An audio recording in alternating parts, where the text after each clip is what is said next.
Takže poznámky. Dneska díl číslo 3. To je poznámky pro mé potřeby. Zápisek ve formě videa. Takže hovořil jsem o takzvaném principu plné zavařovačky, ke kterému jsem přirovnal, respektive k tomu procesu zavařovacímu, k tomu, jak se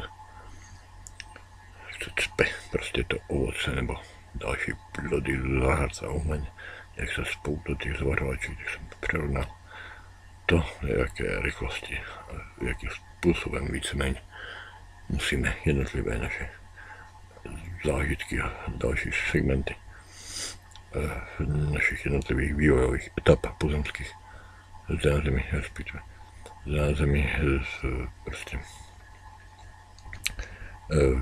relativně rychle naplňovat.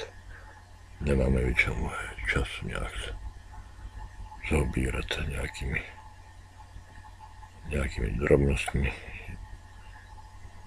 vybírat úplně ty nejlepší tvary k sobě zapadající. Musíme do značné míry používat svoji intuici. A na který kousek ovoce v úvozovkách prostě používám do příměru ovoce nebo dalšího plodu prostě šáhneme, tak ten už musíme většinou vzít, málo kdy máme čas na opravu nějak, na možnost jak si vybírat prostě něco vezme a většinou to nemá valného významu, protože ty jednotlivé kousky a plody svým tvarem a velikostí jsou samozřejmě podobné. No, v této části poznámek přecházím souvisí, všechno souvisí se vším samozřejmě, ale tak to souvisí tak trošku víc, jakoby co v této etapě, jak se modifikuje, jak se proměňují možnosti vtělenců do bytosti mužského pohlaví a do bytosti ženského pohlaví. Mluvíme teď o lidech na planetě Zemi. Jinde to může být trošku jinak, samozřejmě, to jsme si řekli několikrát. No. Ještě před takovými, to už zase říkám, takové, to je takové oblíbené u mě, že takový obrat. Ještě před cirka takovými 25 lety, ale ono to tak nějak u nás bude, aspoň v Česku, v České republice, cirka před 25-30 lety to bylo tak, že bytost, respektive, ano, bytost, která se rodila, chtěla do ženského těla, tak to měla nalajnováno relativně jednoduše v tom životě. Především zase jsem z venkova, takže zase mám na očích, ano, nevím, jestli to určitě bylo jinak a už dlouho, už několik set let, dá se říct 200 let. Ale přinejmenším, ale u nás na venkově tedy, říkám, přinejmenším ještě před těmi 25 lety to víceméně bylo velice striktně dáno, když se někdo narodil do ženského těla a neutekl z toho venkova už. Tak to měl velice většinou relativně jednoduše v tom životě nalajnováno cirka v těch 19-20 letech v průměru, asi v průměru, nevím, neznám statistický průměr. Prostě ten oficiálně někde, který je zanesený nebo uváděný, ale prostě ze své zkušenosti si to pamatuji, že to prostě jak bylo. Holky mnohdy ještě třeba neměli 18 let, už prostě se vdávali, nebo takzvaně v úzovkách museli vdávat.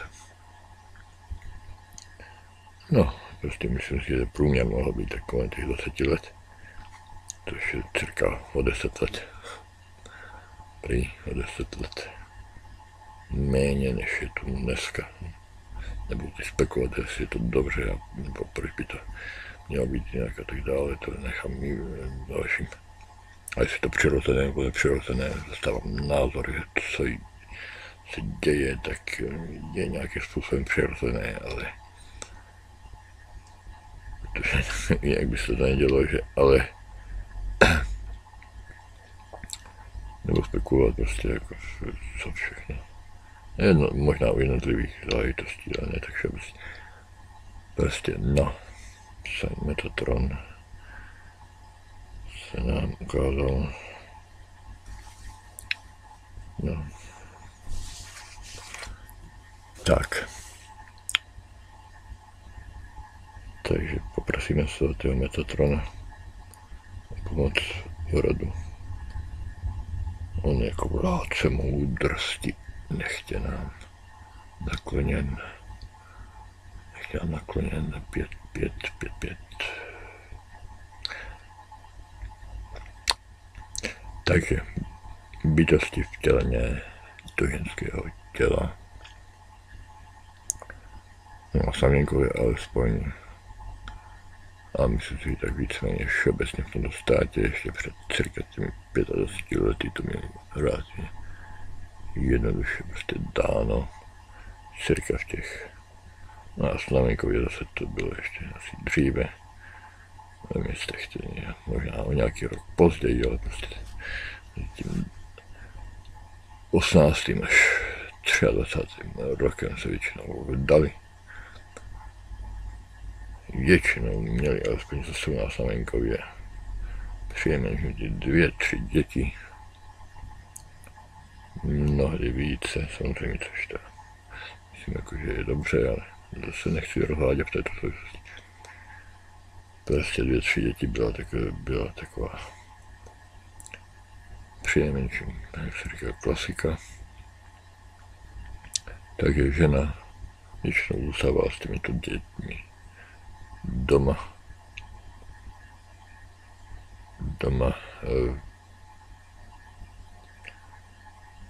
přinejmenším do jako je zase do 3 let jejich věku, to znamená, měla-li 3 děti v rozmezí 2 let jednotlivě, tak si počítám dobře, tak to vychází na nějakých 6 let, že?